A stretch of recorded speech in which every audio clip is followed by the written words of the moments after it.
The other day, I was kind of mindlessly scrolling on Instagram as one does, and I saw kind of these two stories back to back.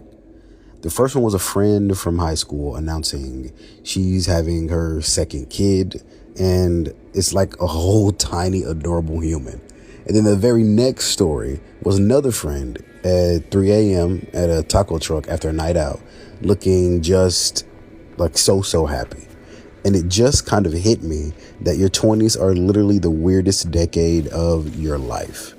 It feels like everyone you know is playing a completely different video game on a completely different planet, and it makes you kind of seriously question your own choices.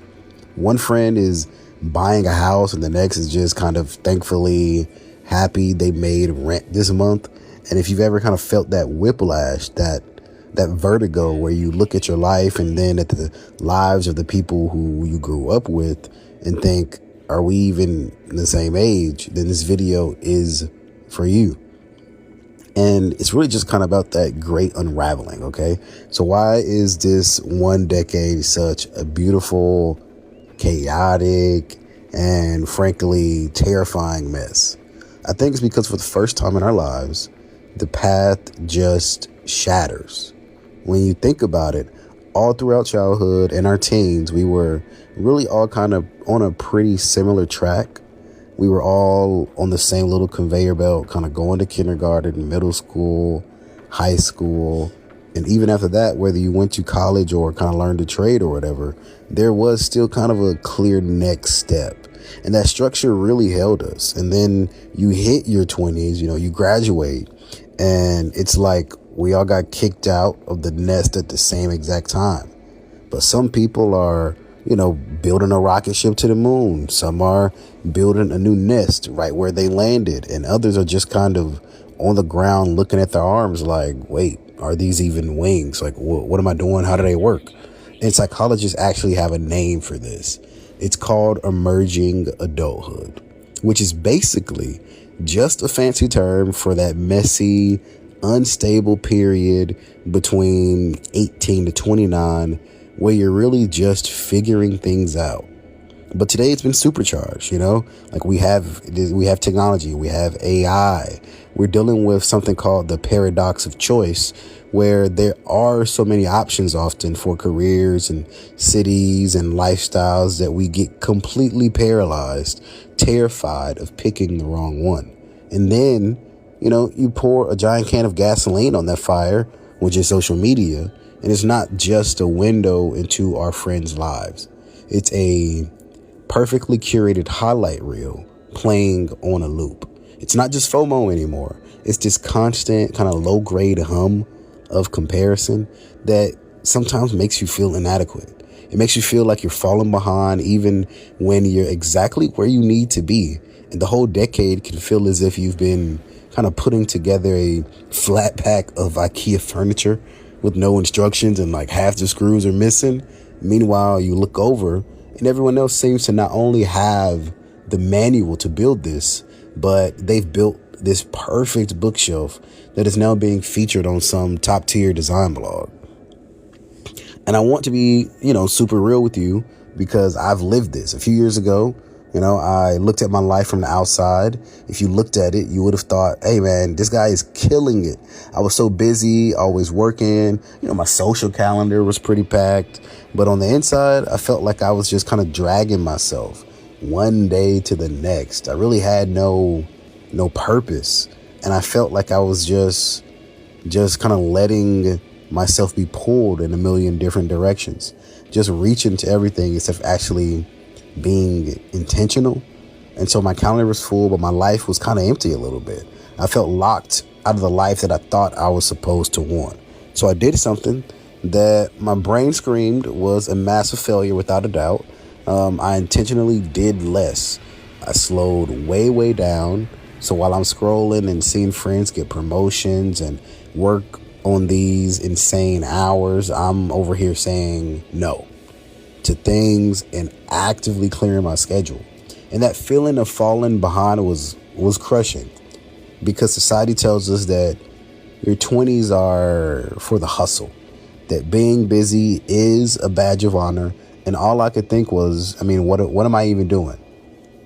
But then slowly, and well, really slowly, something started to shift, and all that quiet, all that space away from the pressure to always be doing something, it gave me room to actually breathe.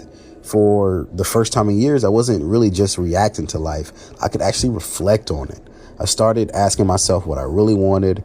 I reconnected with parts of myself I'd ignored, and I realized that slowing down wasn't a failure. It wasn't a setback. It was a strategic reset. It was the gift of clarity I didn't even know I needed. And just like that, the narrative in my head kind of flipped from failure to foundation. And that's where I want to talk about next. And so next we have the comparison trap. And that's kind of talking about that feeling, that I felt during that time starting out, and that sinking feeling I had when I was kind of slowing down, the one that, you probably get during a late night scroll session. It's the comparison trap, and it is the ultimate joy killer of your 20s. When I saw my friends get promotions while I was actively doing less, my choice sometimes felt like a mistake. And that is the trap. It's not that you're not happy for them. You are, or at least hopefully you are. It's that their highlight reel is making you doubt your own messy, unedited, behind the scenes footage. And this constant comparison can wreck your self-esteem, feed your anxiety, and create a false sense where everyone else is on the right track except for you. And so how do you escape this? Well, first, you have to notice the feeling. That little pang of, I'm falling behind. Don't push that away. Acknowledge it. It's not a flaw. It's a signal. It's your heart telling you what you care about. So when I felt it, instead of letting myself kind of spiral, I tried to get curious and ask, okay, what does this feeling actually mean? What do I want? And the answer wasn't the promotion itself. It was the purpose and the validation I thought the promotion would give me. And second, you have to actively reframe what you're seeing. Their journey is not your report card. Their timeline is not your deadline. Seeing my friends succeed didn't mean I was failing. It just confirmed we were on different timelines, running different races. For me, success kind of stopped meaning climbing a ladder and started meaning finding clarity. For you, maybe success isn't a mortgage by 30, but building a community of friends that feel like family to you. You get to define that, and that's beautiful. And this all leads to the biggest mental shift I had, and the one thing I really want you to take away from this. We have to stop seeing our 20s as a race. It's not a race. It's a laboratory. You literally cannot be behind if there's no one single finish line. The chaos, the confusion, that's not a bug in the system. It's really the main feature. This is the decade for experimentation, for trial and error. It's for trying on different jobs, different hobbies, different versions of yourself, and seeing what actually feels right. And finding your purpose isn't some magical quest where you find a treasure chest, unlock it, and there you go, you're done. It's something you build brick by boring brick, one small choice at a time. So tune out the noise for a second and just ask yourself, what makes me feel alive? Like genuinely excited. What problems in the world actually bother me enough that I want to help solve them? And what did I love doing as a kid before the world told me what I should be doing? And then just take one tiny step, You do not need a grand 5-year plan, really. If you want to be a writer, just write a paragraph each day. If you want to be healthier, make sure you're at least going for a 10-minute walk each day and improving upon that. That's it. These tiny actions are how you close that gap between who you are now and who you want to become. They build momentum, and more importantly, they build self-trust. For me, I started pouring a little energy into a passion project, making things like this, having more ideas about how I want to share information and knowledge. And that small act of creating something gave me a sense of purpose that my real job honestly never did. This whole journey is so unique for every one of us, which is what makes it feel both lonely and incredible at the same time.